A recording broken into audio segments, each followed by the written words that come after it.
Alright guys, what's up? We're going to do a technique breakdown study here of Khabib Nurmagomedov.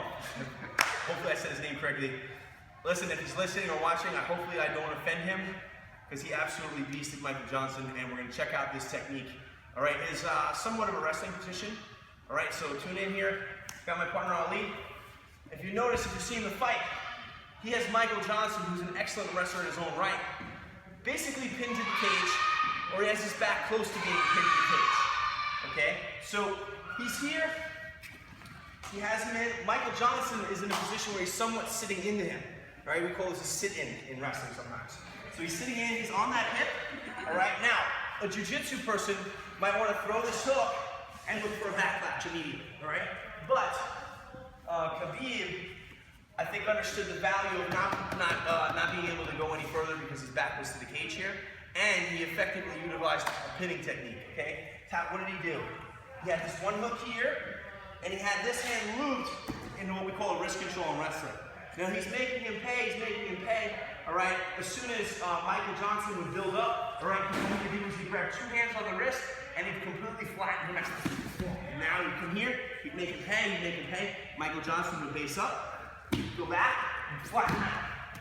And he continued to strike him from here, okay? So let's do the breakdown, all right? As Michael Johnson's sitting in on him, all right, he had the one hook here, all right? Now he wasn't looking to come over the top and throw a second hook, all right? So he didn't look for that technique.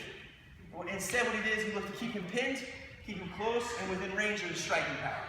All right, as you notice too, he was throwing heavy strikes here. All right, these ones are hurting. The fact that Michael Johnson didn't get TKO'd just says a lot about his tenacity as a fighter, okay? So what do?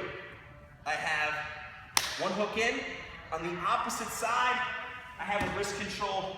I have striking ability. He builds up too far for my liking. I 2-on-1, I flatten him out, I go back to my striking. Okay?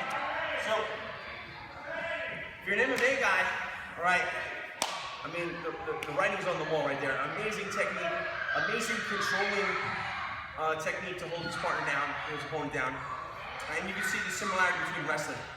Wrist control, staying on top, staying in his face, using pinning mechanisms. All right, so this is really born out of wrestling.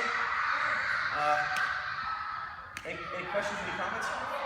So it's a pretty demoralizing position. All right, let's give it a shot. 3, 2, 1.